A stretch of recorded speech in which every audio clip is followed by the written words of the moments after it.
Good morning. Good afternoon, everybody. Happy Friday. How you guys doing? How you guys doing? How you guys holding up with everything going on right now? Hi, Nicole. Gonna get you in.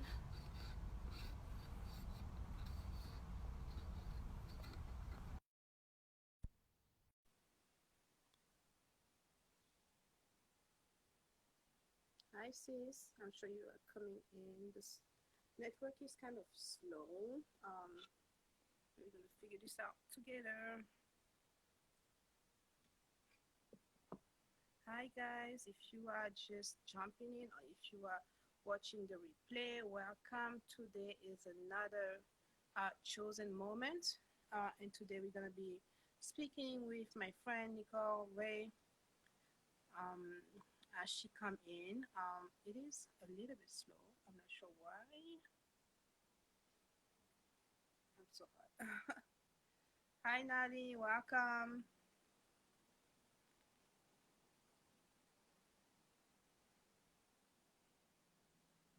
Hello, hello. Nicole, I'm not sure why it's not working. Let me try this one more time.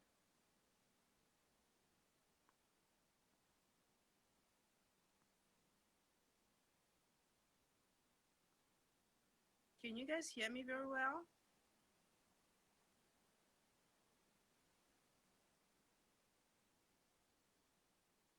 Yeah, I saw that and I accepted it.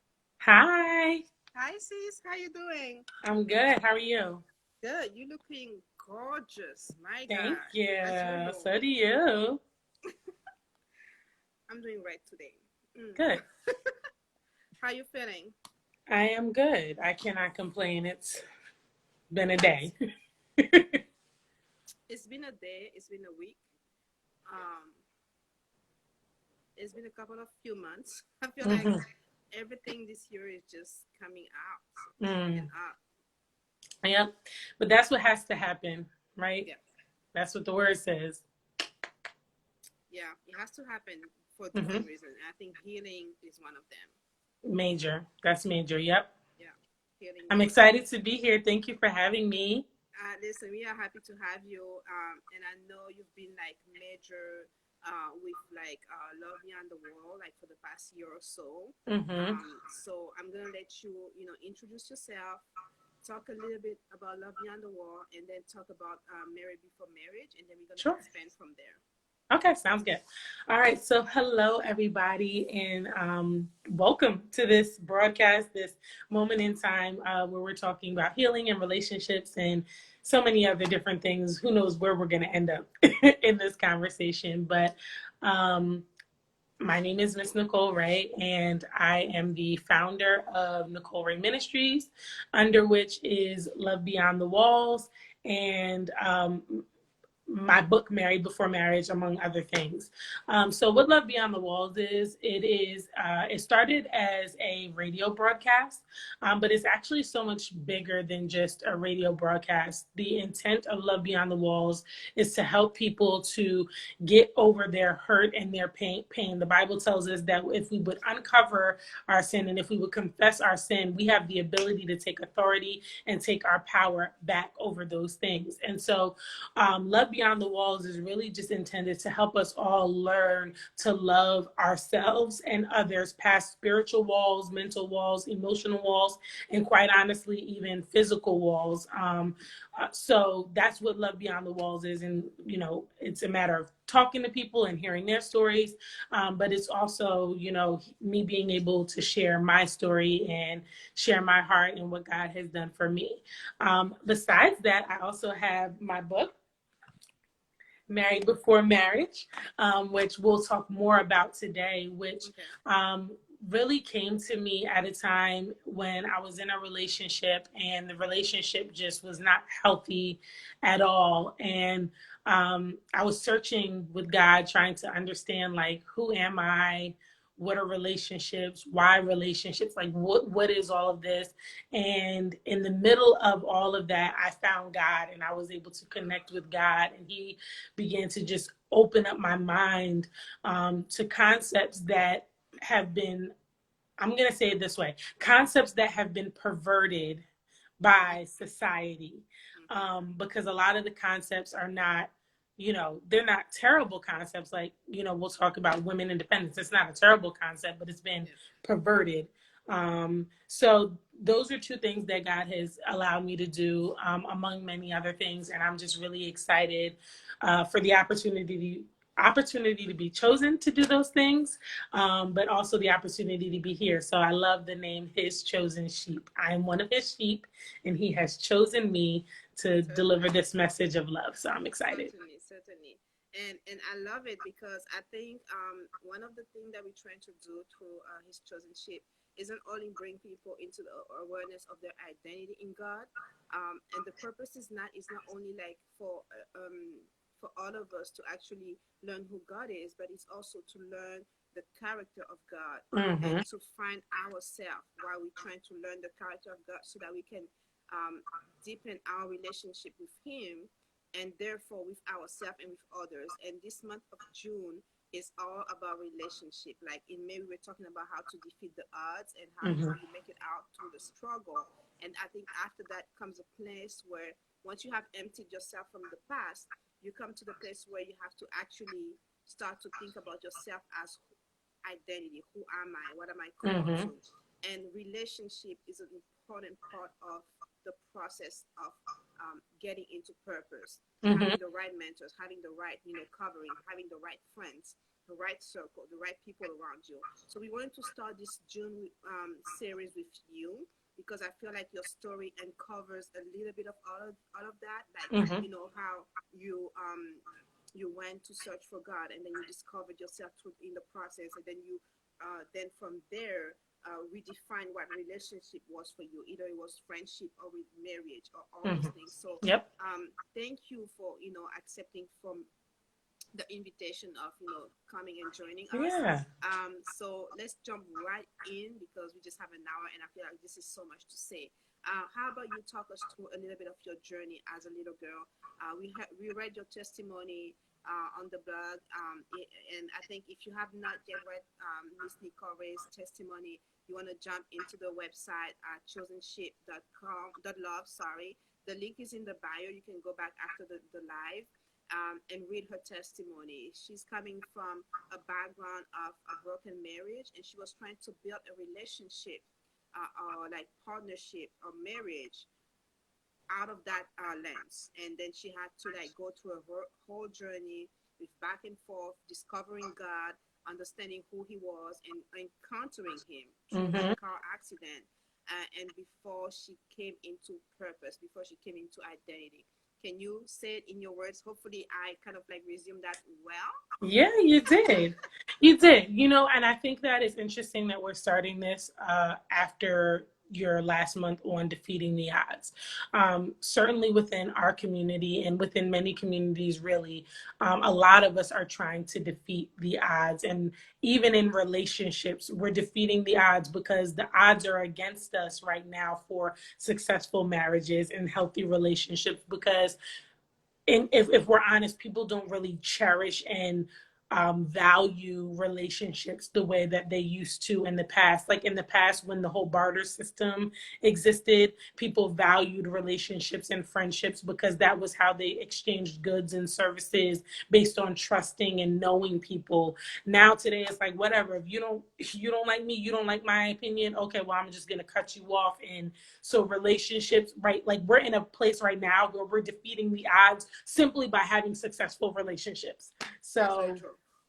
I think that's a cool thing. But yeah, for me, I grew up in the church. I was raised in the church. My mother and father were both, regular church goers. They did Bible studies and all that kind of stuff in the house. My father was a licensed minister. He was in charge of the youth programs and he was a youth pastor and all that kind of stuff. So I would say from the time I was born to the time I was 12 or so, 12 going into 13, it was like church. They had been teaching me about church. I was like, even though my father wasn't a pastor, I was a PK. I was a preacher's kid. Yeah, I like I it. was groomed in that way because he was always with the pastor and going with the Yep. pastor. So I was a PK for all intents and purposes. And It was really a great experience because that's how I got the foundation of who God was and who He is meant to be and what He expects from us. And then when I was 13, my parents they got divorced, and it messed me all up because all of my life I have been taught you're not supposed to sin. If you know what God's word says and you know what his word says about how we're supposed to behave, you're not supposed to go against his word. So to blatantly go against his word, knowing that the Bible tells us that we should not divorce and divorce, it was like, wait. Well, if y'all are not listening to God, why do I have to listen to God? And it was really confusing because that whole concept of Jesus dying for our sins and grace and mercy and all that kind of stuff like that, I hadn't gotten to the maturity yet to fully understand that. So I thought it was very black and white. God says don't do this, so you don't do this. Period. And if you do it, you're bad, right? I didn't have that deep enough understanding. And so when that happened, it was like, oh, well, I don't get it. What's the point of following all these rules that I had been told to follow all this time? Now, here's the thing. When it's in you, it never goes away. And so it was in me. And so I would still see and sense the convictions, but everything was just, I was in this place of confusion. My father stopped going to church completely, which caught me off guard because, again, he was a licensed minister. He was always at church, and to stop going cold turkey, just not go at all. And then my mom was still going. They both ended up meeting other people. So it was a lot of confusion for me, a lot of things happening really, really fast. And I remember distinctly my parents would be ministering to people and trying to help them save their marriages, but couldn't save their own. And that made me angry. It made me really, really, really angry. And so, when my father met my stepmother and my mother met my stepfather, they were kind of living their own lives. And I was just in the middle, and I kind of was a lone ranger. So I started fending for myself with my friends. And, I had limitations because there were some things I just wasn't ever going to be comfortable with doing. But I fell into fornication early, and started having sex in high school. And that just began to spiral into more and more, just trauma, soul ties, broken relationships. And it wasn't like I was, out there just being promiscuous and sleeping with whoever, but it was like constantly looking for love with these teenage boys who couldn't actually provide any of what I was looking for, because what I later found out as an adult was what I was looking for was God. But I'm trying to find all of these things in these relationships with these boys, and it was not working. And I remember that pivotal moment when it was time to go from high school to college. And at that point, I knew I was an adult, and I was like, okay, now I'm really responsible. Like, whatever grace period I thought existed because I was a minor and God was going to give me a pass because I was a minor and I didn't know any better. By the way, everybody, that doesn't actually exist. If you know about it, and if you understand what God says, you're accountable to it. So there is no minimum age by which God is, holding you accountable. Like if you're old enough to make a decision to have sex, you're old enough to be accountable to God for having sex. I'm just going to throw that out there. But I got to that point and I was like, all right, God, I just want to have fun in college. I don't want to be conviction. I don't want to sin against you. I don't want to be in relationship with you and blatantly sin against you. So I'm not committing. But when I graduate, I'm coming back. I promise. So I went to college, did my 4 years, and I didn't do anything super outlandish, but I still wasn't doing everything. I started smoking weed. I was drinking. I was still having sex, still, in relationships that I didn't have no business being in. Like I wasn't living the way that I needed to be living. And I certainly was not talking to God. Like there was no prayer. I went to church in my entire 4 years being at college. I think I went to church maybe 3 times. I mean, there was nothing. There was no anything. I graduated 2 days after I graduated. I'm driving home, and I get onto a 3-lane parkway, and I get into a car accident with a tractor trailer. It clipped me in the backside. I spun out in front of it and ended up facing oncoming traffic on a highway at 9 o'clock at night. and my car was totaled, but I got out without a scratch, without a broken bone, without any aches, without any pains. And I knew, and immediately my mind went back to that promise of, I'll come back to you when I graduate. And I was like, okay, God, thank you for keeping me. I got to come back. I got to get myself. And I immediately found a church and started going to that church. And then after a few months, I think it was officially in January 2009 that I gave my life back to Christ. And to be honest with you, when I first gave my life back to Christ, I still struggled because when I was a teenager, I had an abortion, and that hung over my head really, really, really heavy. And even though I had given my life back to Christ and I knew he forgave me, I couldn't forgive myself. And it took me, so even though I was back with him, I still didn't feel like connected. I still didn't feel like I was back. I still felt shamed. I still was that concept of condemnation. I was still carrying all of that. But he and his loving grace and mercy was accepting me and he was grooming me. But even then, Carlita, it wasn't enough. I was still half stepping. And I talk about this because I think people think that because I confess Jesus Christ with my lips, and I believe that he's real, that means that I'm doing what I'm supposed to do. And that's not actually true. When we accept Jesus Christ as our personal Lord and Savior, yes, that is what is necessary for us to get salvation. But the reality is we're supposed to become followers of Christ. And so if I accept him and I go to church and I listen to the word and I shout hallelujah and I tell you how good God is and then go home and smoke a blunt, which is what I was doing, I would go to church, be at church, sing on the praise team, go home and roll up. And smoke and have sex and do whatever I wanted to do. Why? Because I still thought that was okay. And I think it's so great that you talk about it, because I think people think that, okay, once I say I confess Jesus, that's it, I'm good and I can do whatever because he's a graceful God. It is true. His grace and mercy renews. But at the same time, there is a part of us that has to take responsibility, right? There is a part of us that has to be willing to go through the process. And salvation is the beginning of the process. You know, it's like the number one step that you take as you're climbing the ladder to get closer to him.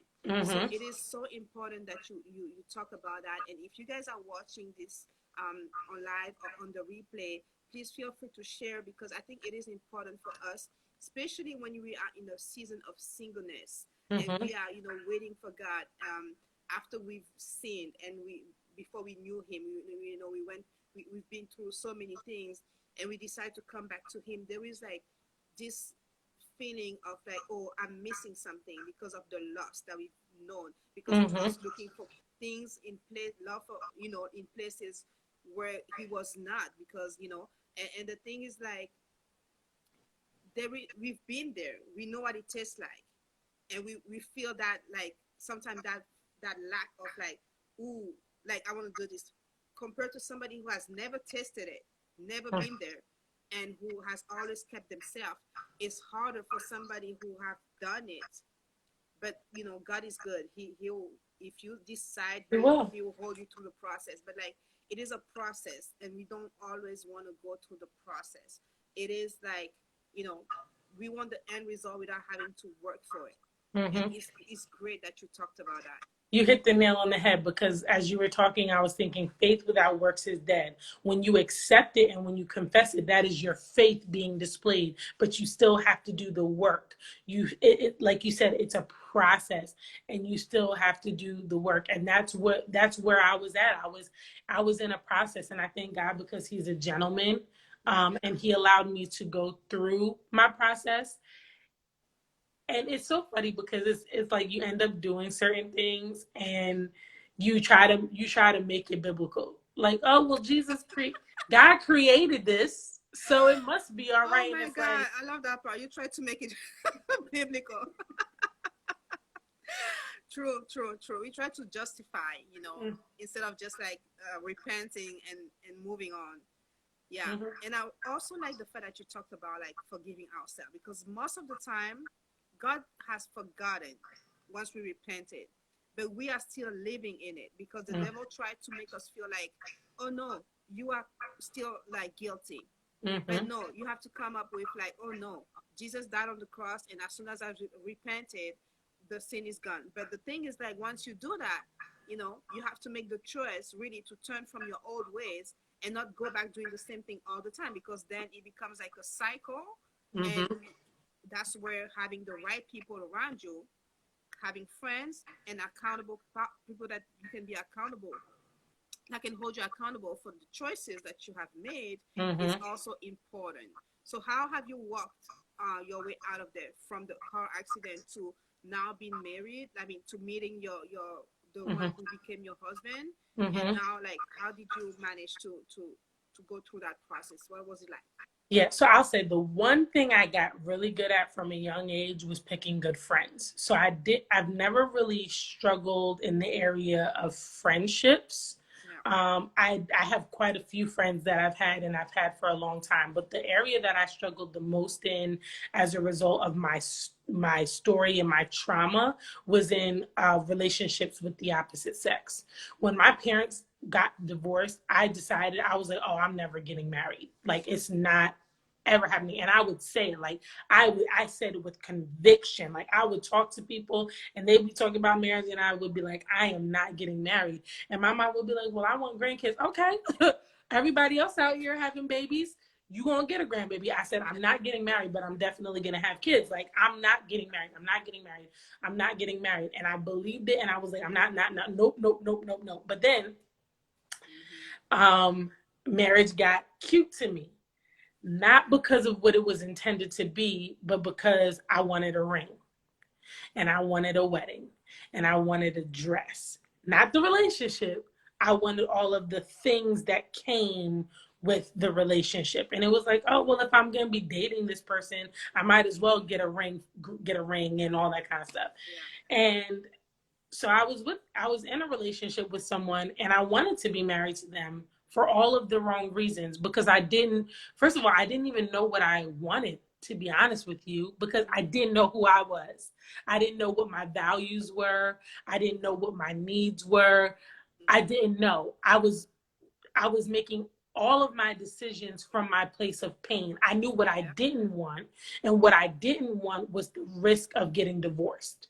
So I'm just going to be with whoever I want to be with whenever I want to be with them, and it's going to go however it's going to go, because then I'm not going to get hurt. Yeah. And over time, I'm a very independent person. I was raised to be wise and independent and make decisions for myself and to take care of myself and be financially stable and all of that kind of stuff. And Mm-hmm. so, you guys know how society is. Oh, my ladies who independent, throw your Listen. hands up, right? Right? I'm an independent woman. You can't tell me nothing, okay? I don't need a man to do nothing for me. Lies, lies. We say it and it sounds cute. Like, Wow. it sounds real cute, but Mm-hmm. it's lies. And so I was puffed up in that. I was, so when I would Yeah. meet guys, I was like, like, what do you have to give me besides sex? Because I could buy I have, first of all, this apartment right here is mine. It's Yeah. in my name. I'm paying the bills. My lights are on. I have my own car. I buy my own groceries. Yeah. What are you bringing to the table that's not sex? That's also like a trap, though, because we then start to think that marriage is supposed to bring us something that we are lacking, when Mm-hmm. actually you are a whole person, and marriage is just a tool that God is using to extend the kingdom. So that perception of marriage is actually wrong from Yes. the get-go. Yes. Yes. So you get it. So for me, the transformation and how Mm-hmm. I ended up finally meeting my husband and then getting married was I went through this whole journey of being with somebody, and over time my expectations of that person, the closer I got to God, the more Mm-hmm. my expectations of that person changed. And then ultimately I realized that they didn't fit the mold of what God was saying to me marriage is supposed to be. And so then instead of it being, am I good enough for him? I had to sit back and say, is he the right one for me? am I supposed to be married to him? Because a lot of times, especially as women, we're always trying to make ourselves good enough for that man to want to marry me. And it's like, wait, sis, hold up. Is he even the right one for you? You're doing all this to try to Yeah. be the right one for him, but is he even the right one for you? And so I remember I got to this super low place. Things were not going good in the relationship. It was a lot of arguments, a lot of toxicity. And I got so low, I was like, God, I don't know who I am. I don't know who I'm with. I don't know why I'm here. Like, how did I get here, God? Because I knew how I was raised. How did I get here? And I didn't want to be alive. And I was like, what's the point in going living? Like, this is all pointless. I was on my Solomon tip. Everything is meaningless. just this is all pointless. What is life? Like, what, and I went I went to a women's retreat, and while I was there, the Spirit of God was so thick and so heavy. And I'll tell you, there was one other point of contention for me, was that I was at church and people saw what I was going through, and they saw that I wasn't living right as it was pertaining to my relationship with the person. And not that they needed to speak on the relationship with the person, but all anyone did was talk about me and badmouth me and speak about how I was fornicating and doing this and she living sinful and this, that, and the third. And no one actually tried to help me. No one ever said, well, why do you think that this is okay? Or it never happened. It never happened. And so when we were up on that mountain, I remember there was a stillness in the room and nobody was moving and no one was leaving. And I was pissed off. And I got up and I said to all of those ladies, I was like, y'all are sitting up here with all of this wisdom and the Spirit of God and knowing God for yourself. And you see a young person like me, and instead of trying to help me get to this place, all you do is point your finger and badmouth me. I said, that's not right. That is not right. And it was, for me, it was the Spirit of God in that moment having the transformation, but it was also even the breakthrough in those relationships that helped to then catapult me forward to where I am now. Because don't forsake, like the Bible talks about having wise counsel, and you talked about having mentors. Like, we need people who have been through these things and older women to come alongside us and encourage us, because the only way I was ever really going to understand God's full intent for marriage was not just to read his word, which is telling me, but having someone to be able to talk to me and say, no, honey, that's not marriage. When I'm sitting there and I'm like, I'm not listening to him. Why should I listen to him? And they're like, well, sweetie, it actually, the Bible says you should submit to your husband. It's like, well, I'm not submitting, right? Because I'm the type of person, I'm an intellect, and I need somebody to go back and forth with and make it make sense. Like, make it make sense. So between the Spirit of God and then having those women who I could talk to, I began to really like come into, what does God say about marriage? What is God's design for marriage? And then when I finally agreed to go God's way, I moved out, got my own place. I had a daughter at this point. Oh well, she here. I repented. I'm not walking around in condemnation. And my daughter and I, we moved out, and a short time later, and it doesn't happen for everybody this way, but a short time later, I ended up meeting the man who is now my husband. But the approach was very, very different, because I went into that relationship setting the expectation that I intended to be married and that I wanted to do it God's way. And I told him, if you're not with it, I'm not the one for you. So you better go pray about whether or not, now that I know what I value and I know what I need, and I know that, my God is in control, you have to be in a relationship with God. Like, for me, it's not going to work out if you're not. But before, it wasn't. Before, that didn't matter. I'm gonna keep it 100. The dude I was dating and ended up having a baby with, he was in church. He was in church, but being in church and being in God is not the same thing. Ooh. Can somebody type that in the comment? Like, being in church and being in God is not the same thing. Because I think that by itself make a whole difference. I think that's why, even as Christians, like, we have a bad image, because we as Christians, we don't emulate the character of God, right? we say that we are Christian, that we follow Christ, but actually we just are filled with sin, and we keep, like you said, you were in the church, but they were talking about you instead of helping you to understand what was going on with you. Because sometimes we do things that we don't even know. We are not Mm-hmm. aware of it.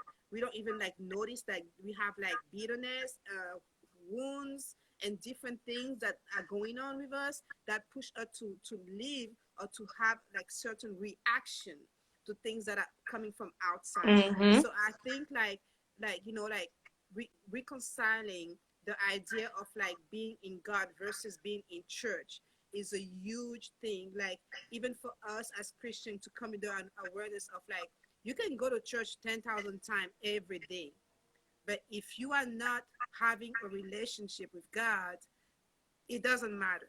It Mm-hmm. really does not. So I think that it is so important that we reconcile with that if we are thinking of advancing the kingdom, especially in a season like this where everything is going up and left, the Mm-hmm. society is messed up, people are fighting for their identity and their right as human beings, not just like black or white, but just as human being being able to like have like a decent life and Mm-hmm. the right to just live just like everybody else. Like if we go to God, like we have a strategy plan of Mm-hmm. as of what we need to pray for, intercede for, or what we need to do, as a community, versus just like I'm not saying that walking and talking and having all those conversations is wrong, but Mm-hmm. like yesterday I was here like thinking about all this, and the God is like it's great to walk, to talk, and to discuss and all that, but now it's time to actually talk the walk, like to actually put action beyond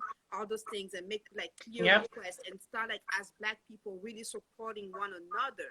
And I Mm-hmm. think that that is so great. Like I really, really, really love the idea that being in church and being in God is two different things, and we need to do better as Christian when it Mm-hmm. comes to that. Absolutely. And if you really think about it, like my book Married Before Marriage Yeah. is about how to become a wife through your relationship with God. But if you really think about it, your relationship with God is the foundation for how you conduct every other relationship. Because Jesus, he was the example for how to be a friend. He was Yes. the example for how to be a brother. He was the example about how to be a son or a daughter.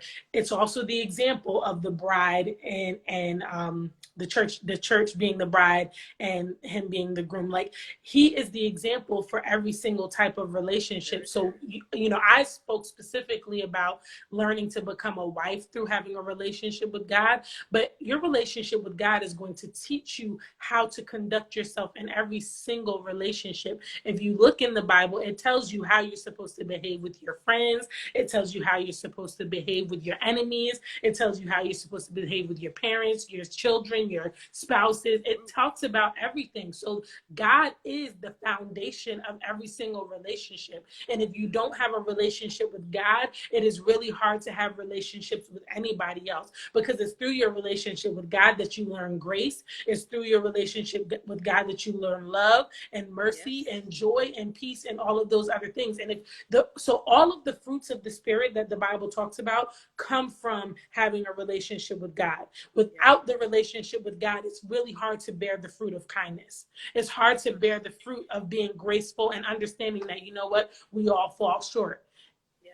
It's practically impossible. So you It have to is have impossible. a relationship with God. And it was something, I'm glad I learned it young and didn't get too old before I learned that concept, because Mm-hmm. now I look at all of my relationships and I feel like even in the ones that I had before I learned the lesson, I can see how they've shifted now that I have the lesson. Because not only am I able to be the example of what that looks like, but then I'm able to teach them too. Because hey, now I've learned the concept, I'm Mm-hmm. applying the concept, and now I teach them, and they apply the concept. And then what do you have? You have That's a good. trickle down effect, and That's now very it's good. spreading. It's That's very spreading. good. Grace and love is spreading now just because of one person. And it's not all That's going to very be good. because of me, but as each and every one of us learn to have grace and love in our relationships, that spreads. It That's spreads. really very good. That's very true. And I think today we're going to focus on like being single, and the wait, the time in between, um, finding your identity, defining what your purpose is, and therefore, like, once you have that, then you can look for a partner, because then the partner role, which is to complement you and push you into purpose and expand what you already are, which is a whole being, is Mm-hmm. different. The seek is different from when you are seeking from a place of like lack, a place of like, I'm half looking for my other half, and all those things. So it's really good. I think that, like, you were able to do the before, know God, and do the after, and now being able to be like, oh no, this I don't know. I won't put up with this. These are my, no nos. These are yes, and these are okay. I can work with this.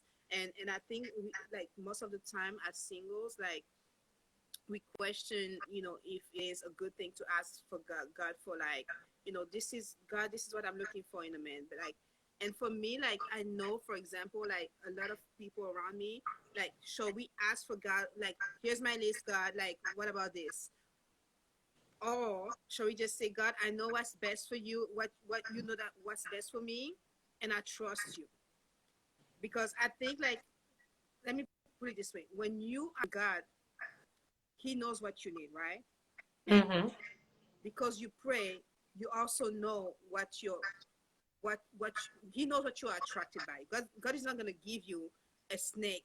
Literally, He was telling me last time, um have in the passage of the Bible about, like, giving like a snake instead of bread to his child, basically reassuring me about the fact that I'm not gonna give you something that you're not gonna enjoy. So I'm like, okay, you know what, God, I'm actually gonna pull this list out and be precise about my list, because I think it's important, because I feel like sometimes we feel like it's wrong to ask God. Mm-hmm. Let me just ask you, did He check the things on your list? So it's so funny that you say that, because up until meeting him, I didn't have a list. But then I wrote a list. And it wasn't a long list. Like, I wasn't nitpicky about, like, he has to have blue eyes and like, it wasn't that kind of list. It was just like, here are the things from a core value perspective Mm, that I need this man to have. yeah. I actually still have my list, and I I had the list, and but at the same time I also had the Lord, your will, you Okay. know what I need. So here are the things that I want, here are the things that are important to me, but I know you know best. So I don't think that there's anything wrong with having a list. The problem is we just can't get so attached to the list that we miss God, That's good. because sometimes we write the list and then we're so busy trying to check off the list that we're missing what God is trying to Mm, say and do and show us, because we're focused on the list. So it's that's really okay to good. have a list, but you can't let the list consume you. There has to be room for God to move within the list. That's really good. Nadia, I don't know if you can type that in the chat. Like, it's good to have a list, but we have to submit the list to God.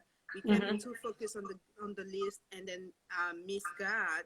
And I think that's also great, because it's just like everything, right? You pray for a car, and then when God, like, send you a car, the car become your idol, right? So Mm-hmm. it's like that that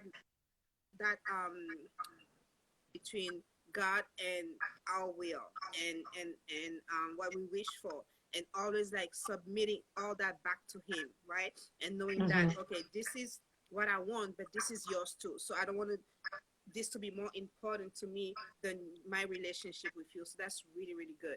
That's Okay, really, so really good. there was two things though that you said that I want to make sure I touch on before I completely forget. Yeah. One was purpose, and the other one was the whole concept of the snake versus the bread. God is not going to give you someone who has intentions to hurt you.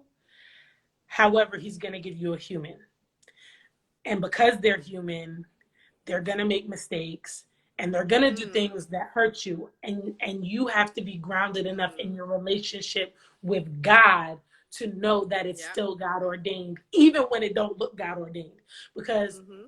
I'm not ready to share now, but I'll say I've personally been through some experiences, even with my husband, where it's like, God, this couldn't have possibly been you. Like, how could you let me go through this? But I know it was God. Like, I know without a shadow of a doubt that it was God. So even though, yeah, I've been through pain and hurt with my husband, it doesn't make it not God because I went through that. Mm-hmm. So you have to be, but that's between you and God, because there's other things where maybe it wasn't God and it was just you just doing what you want to do. You have, again, it goes back to the relationship with God is going to be the thing that helps you to know, what am I dealing with? And if God tells you that that's the one and that this is the one that you're going to go through with, he will make a way that even when you experience hurt and pain, he'll be the one to heal your heart, because it's not going to be that person. I love my husband, and he gives a measure of healing to my heart when he hurts me, but ultimately it's God who sees it through, because I have to trust in him, right? The Bible says, trust in the Lord with all thine heart and lean not to your own understanding. In all thy ways acknowledge him, right? I have to trust in the Lord with all my heart. I do have to trust the person that I'm with, but at the end of the day, I'm trusting the God in them, not them. I can't trust him by God himself. in them, not them. That's really good. I'm Which is, trusting the God but in that them, goes not back them. to why it's so important that you're with someone who's in God, because if they're not in God, you can't trust the God in them, because there is no God. Yep, that's very true. Very, very true. Okay, Yep. so that's one thing. And then the other thing That's about one the thing. purpose that I wanted to say was, don't get so caught up in having to find your whole self before you decide to start dating. And the reason why I say that is because now being married, I realize that there are elements to my purpose that have not been able to unfold or be revealed until I got with my husband. There are things happening in me and through me now that, had I not been with him, I may not have ever realized it was part of my purpose. So yes, you have to find your identity in him, and he will begin to reveal your purpose. But there is, but like you said earlier, that a marriage is intended to advance the kingdom. Well, that means that even in your marriage, there is a purpose. And so if you're so focused on finding your purpose by yourself, you'll never make time to find your purpose with another person. Wow. Wait, I need to write that down. If you are, no, because these people are in the chat, but I'm not sure they're hearing this. You dropping nuggets up here, and I need to write it down because we need to remember. Don't be so focused on finding purpose for yourself that you miss the purpose that you have in common with somebody. Right. And I want to challenge, because I see one of the comments says, don't wait to be whole. I'm not saying don't wait to be whole. What I'm saying is, don't wait on purpose, because finding your purpose isn't necessarily what makes you whole. What makes you whole is being able to have a relationship with God and be able to get healed enough to a point where you can be able to love beyond your walls and love beyond your hurts and your pains and your fears. That is really where, when you get to a point where you cannot charge somebody else with the hurts and pains of your past, you're ready to date. But if you cannot date someone without holding them accountable to everything that everybody else did to you, all the lies they told to you, and the way they disrespected you, then I would say you may not be ready to date. Because what it is when you meet someone new, you have to be able to separate your past from your current situation. And even if it looks like what it used to look like, you can't retreat and just switch back to your old ways. Yes, you need to be discerning and you need to be watchful. But there were certain moments with my husband where it kind of looked like and almost made me feel like what my past used to look like, but the end result was always different.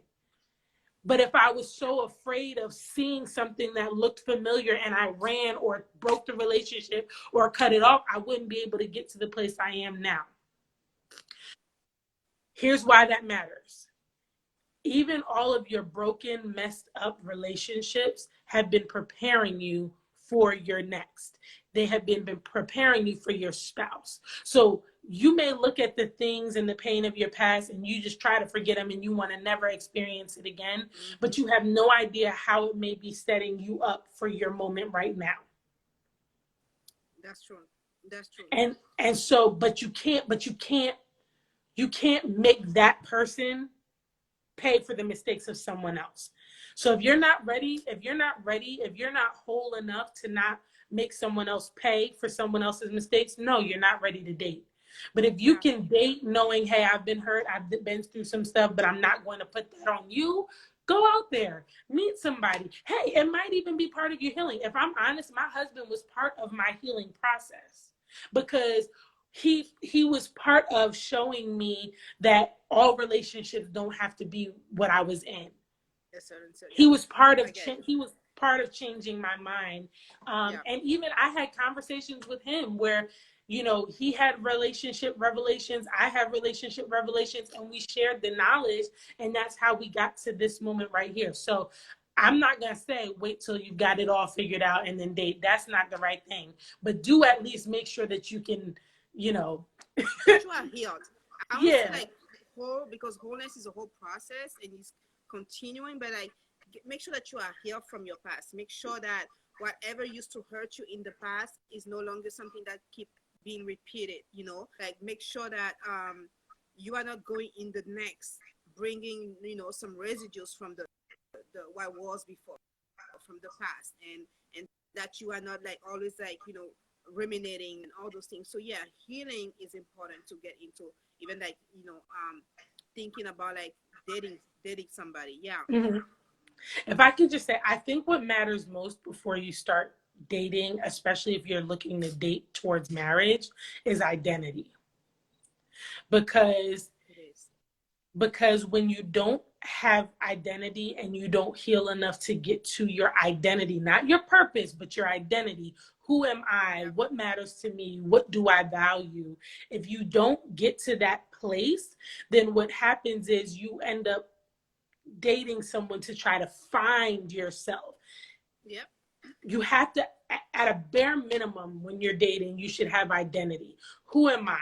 Who is Nicole? Who is Carlita? Who are any of these people Yeah. who are What do I like? watching? What do I not like? You know, like, and the Who other am thing that I would say is important is forgive the your past partners, because if you think about it, like God doesn't waste anything. So I? Mm-hmm. however bad that those relationships were, God intended for them to build the momentum for you to become that you have become. Maybe if you haven't known those people in the past, you wouldn't be able to be the person that you are today. Maybe you wouldn't have learned the lessons that you know today, you know, the wisdom that you've gained today. So I think that is important, like that we forgive ourselves in terms of like I've made some poor choices, but also that we forgive the partners that we were with, because they are on their Mm-hmm. own journey too, you know? Yep. And So also, yeah. I think when you move on and you finally start dating someone, one of the things that I think is critically important is, can I be honest with this person? Because if you think about your relationship with God, God is someone that you can be honest with and Yeah. transparent. And, you know, no, you don't just come out on the first couple of days and just say everything, but you have to be able to assess, like, is this someone that I feel like I'm going to be able to open up to? Because when you get married, it is a very, very vulnerable relationship. It is not, you know, Mm-hmm. we cover each other, but I have to be able to open up and expose myself. And sometimes it's hard to expose to my husband when I'm in the wrong and I just know I'm in the wrong. But what happens is the beauty of it is that he covers me. Like, he's not going to go tell everybody else all of Yeah. the terrible things that I may think or say, but he'll help me correct it, or he'll help me see it a different way or perspective. But if you're with someone who you can't ever be honest with, either because they're defensive or because they tell everybody everything you say, that ain't the one. You got to be able to be with someone who you can open yourself up to. Yep. Yeah, absolutely. like yeah, thank you, Nicole, again. Like I know we don't have a lot of time left, but before we close, like I just want to thank you for just coming in and dropping all these nuggets. Thank you Thank for you for all of having you me. who joined the live and all of you who are watching this in the replay. And I think that we touched on a lot of points that are to be developed. If you have not Mhm. yet read Nicole's testimony, please go to the website, follow her page is Miss Nicole Ray up in the comments. Yeah, I think we here next Friday, and we're gonna be with Jackie Hardbrook from the Black Christian Influencer, and we're gonna talk about community and how community is important, especially through COVID and through the pandemic, and now with everything Mhm. happening right now, and how we as Black people and as a community we have to stand for each other in crisis like this, and learn about our identity as a community to know how we process from there. And I think, yeah, thank you, because identity is the root for everything that we do. If you Mhm. know who you are, you know who your friends are because you know how to pick them. You know who you know what your job is, and there is no competition. There is no envy that because you know your Yes. place. So I think this was a great conversation, and Yay. we look forward to just having more of this, and maybe have you back for another live event where we're going to talk Yeah. about like other things, because I know you are a woman of like multiple resources, multiple faceted. And thank you again. Visit the Miss Nicole's page. The comment again is pinned in the comment. And discover married before marriage, and love beyond the wall, and everything else that she's doing. She's amazing. Thank you guys for being online today. It was great. Thank you for your participation, for the comments and the heart. We've seen them all. And I hope this has brought some value to your life and helped you through your journey of self-discovery, of discovering God's love, and your love, your worth, and helping you define your future relationships. Thank you, everybody. Anybody All has right. any question before we go? Any question, any comments? Nicole, I'll let you have the words for the end. All right. Well, thank you again for having me on here. It's been awesome. Like time goes so fast when you're having good conversation. If you ever do anything on faith, holla at your girl. Cause Yes. ooh, bless your name, Jesus.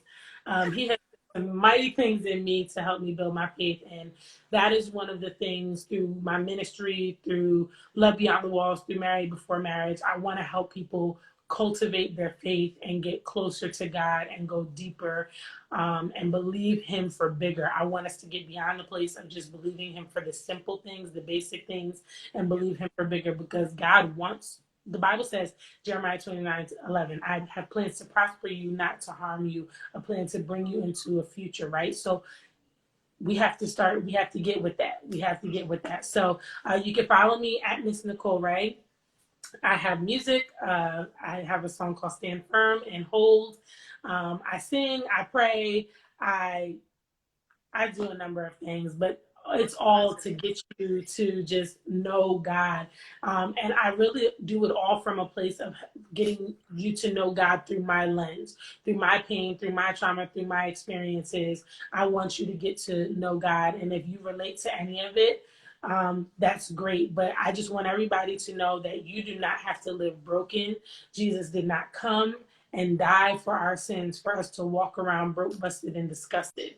Your healing is available to you. The victory is yours. The weapons are going to form against you, but they will not prosper. So I just want you to be encouraged today that you are chosen just like I am chosen, and that He loves you immensely. And me and Carlita and His chosen sheep, we all love you as well.